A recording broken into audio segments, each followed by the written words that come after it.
Mga ate at mga kuya, welcome back to Kuya Puto's channel. Alam niyo ba kung ano nangyari kagabi? Last night, my wife and I went out on a date. Yes, we did. Actually, she dragged me out to the movies. We went to go see Hello, Love Again. You know that popular movie dito sa Canada na Tagalog? Yeah, that's a big deal, guys. So, I wanted to tell you guys my take on the movie. How realistic it is, how good it is, and how well accepted it is dito sa Canada ngayon. Based on somebody like me who's been living here for the last 40 years. So let's go. Pag-usapan natin to. Spoiler alert.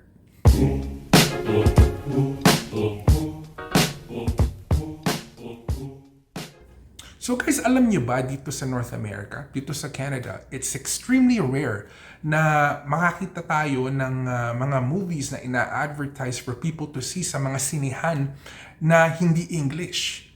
You know, my whole entire life living here, I've seen people advertise for Italian movies, French movies, Indian movies, but very, very, very rare. I think this is maybe the first or the second na Tagalog movie na nakita ko dito. Growing up here, I've been here for 40 years, so this is a big, big deal. You know why it's a big deal? Because people actually support it. Yes, it's an amazing thing. It means that yung Filipino base natin dito sa Canada, it's big enough to support such a project. And it's a beautiful thing. So kagabi, pumunta kami sa Landmark Cinema sa Hamilton, Ontario. Dahil dalawa sinihan eh. That was the better one where they featured the movie, right? So, si Mrs., she dragged me. I made one mistake. I went to Costco earlier that day. I vlogged it. Okay? If you have not seen my Costco vlog, scroll down one. Bumili ako ng ticket. It's $34.99, right? It's supposed to come with 2 movie tickets, 2 drinks, and 2 popcorns. When we got to the movie theaters, doon sa Hamilton, I found out yung binili kong ticket sa Costco, hindi pala pwede dun because it's a Cineplex movie theater. So parang nasayang siya. But it's okay, I'll use that for another time. Anyways, long story short, this date cost me $60. Alam niyo naman si Kuya Puto, kuripot ako, di ba? But you know what? I took the hit. Because, you know what, nandun na kami. Si Mrs. gustong-gustong panoorin yung movie because there's so many reviews sa online. Nakita niya, there's so many trailers, so many clips, and you know what? Di naman kami lumalabas masyado, so pinagbigyan ko na. So altogether, I had to go pay for 2 tickets, 1 large popcorn, 1 large drink, and a candy. That was $62. $60. Let's call it $60. So, iniisip ko, you know what? This shit better be worth it. So, we didn't know much about the movie before we went to go see it. Except sa mga nakita namin sa mga trailers, di ba? Apparently, it's a girl's journey sa Canada. And I figure, you know what? Since we are in the BUHAY Canada space, pag-usapan natin to and how realistic it is, right? Did Kuya Puto like it? I liked it. I really liked it. It was entertaining. You know, yung love story component, panis. But the struggles, the OFW struggles, life in Canada that they depicted, I would say it's very, very, very accurate. According to, like I said, a person that's lived here for 40 years, right? So they got that part right. Let's talk about the love story first.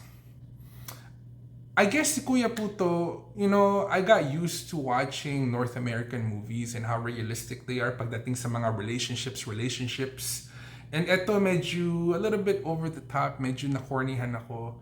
You know, somewhat unrealistic, but I understand siguro that's the type of arrangement. That's the type of theme na mabenta sa Pilipinas, right? Or maybe it's just me dahil like I said, nasanay ako sa mga movies dito sa North America. They're more direct, they're more realistic. Medyo corny sa akin eh, you know? Forgive me. I know a lot of people are gonna bash. I know a lot of people are gonna disagree, but that's just my own personal opinion. But the OFW struggles, the life in Canada struggles, that's very real. It really, really is very real. Dahil it shows you the journey of somebody na bago sa Canada, right? And a lot of vloggers, they talk about this all the time. You have to start from the bottom. It doesn't matter kung saan ka nang galing. It doesn't matter kung ano yung buhay mo sa ibang bansa, sa bansa na pinanggalingan mo. Pagdating mo dito, lahat ng vlogger na makikita nyo sa Canada sasabihin, you have to start from the bottom. And they showed that. They really did. Dahil marami pong tao, may kaya sila siguro sa Pilipinas, pupunta dito, expectations nila mataas. You know, yung mapili sila sa mga trabaho, yung medyo merong kaartihan, and they depicted some of those characteristics that some of our kabayans have coming here, di ba? And totoo po yung mga sinasabi namin mga vloggers. For the majority, unless talagang mayaman kayo, right? Pagdating nyo dito, you're gonna start from the bottom. So guys, ano nga ba yung Pinoy dream dito sa Canada? Nung pong lumalaki ako, kabataan pa ni Kuya Puto nun, pag narinig ng mga Canadians, Pinoy-Pinay, stereotype po tayo, iisipin nila domestic helper tayo, or nag-aalaga ng mga matatanda, or nanny. But over the years po, it progressed. Tumaas, nag-level up tayo. And I love the way na dinipict po to doon sa movie. Dahil nung nag-umpisa po si Joy, start from the bottom. A lot of vloggers will tell you that. You know, Canada will humble you. Canada will make you start from the bottom again, regardless kung ano yung background ninyo. And it's gonna be up to you kung magiging cowboy kayo or magiging maarte kayo. But Joy, she was a cowboy, right? So she started as a helper. She started as somebody taking care of someone's kids, right? And then nag-progress siya. Slowly. She became somebody na nagra-racket-racket, dilinis-linis, you know? Tapos, 1, 2, 3 jobs or however many jobs it takes to get the bills paid para bayaran lahat ng mga utang, magpadala sa Pilipinas, you know? That struggle is real. That stuff is real. But I loved it dahil pinakita nila yung progression. Okay? You start from the bottom. Slowly but surely as time go by, the situation gets better and better. Nung umpisa, nani lang siya. Next thing you know, may kotse na. Diba? Many years go by, may kotse na. And then, not only may kotse, but meron ng career, meron ng sariling place, and working to become a nurse. Dahil yun ang dream natin ngayon ng maraming Pilipino. You know, everybody wants to be a doctor and a lawyer, but right now, the big thing dito sa Canada is to become a nurse because it pays a lot of money and it's an amazing, solid career, right? And it showed the progression, like I said again, from nanny to frontline to doing 2-3 jobs that nobody wants to do, to becoming a PSW, and then on her path to become a nurse. And that's beautiful. So it just shows you, lahat ng mga vloggers po dito sa Canada na nagsasabi, start from the bottom, stay focused, give it some time, be patient, put in the hard, smart work, and eventually, yung pong buhay, umaangat. And it showed you the perfect example of kung paano yung mga tao na pumunta dito na merong medyo may kaya siguro sa pinanggalingan nila. Siguro merong mayaman, siguro merong mga negosyante, mga ganon. And then they come here, mga professionals. And then they come here expecting the same exact life, and it becomes a rude wake-up call.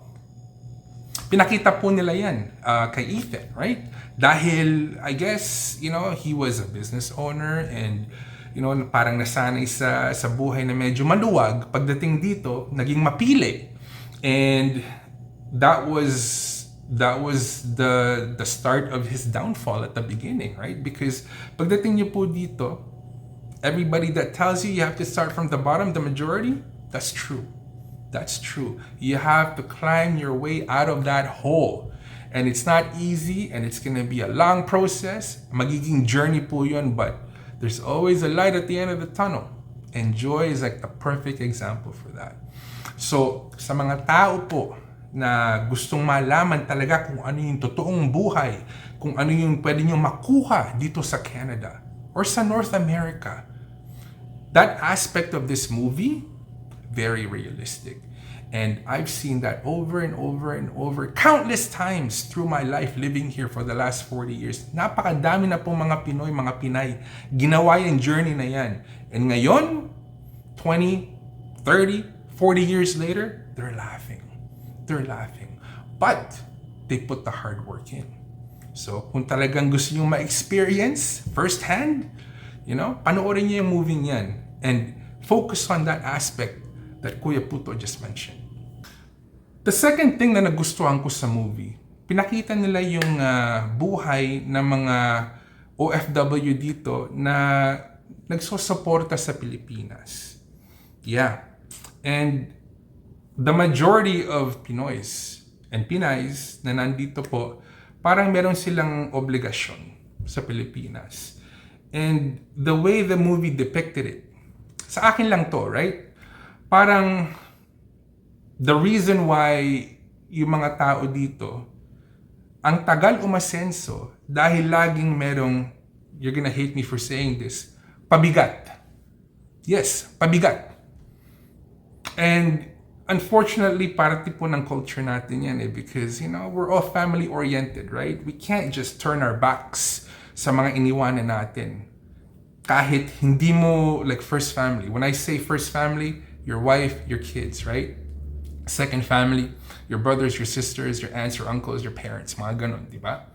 So, kitang-kita po, or at least I saw it, dito sa moving to, merong baggage, merong mabigat po silang dinadala sa likod nila. Dahil kung maiwanan lang sila with their abilities and their skills, siguro parang mas madali yung journey nila para umasenso.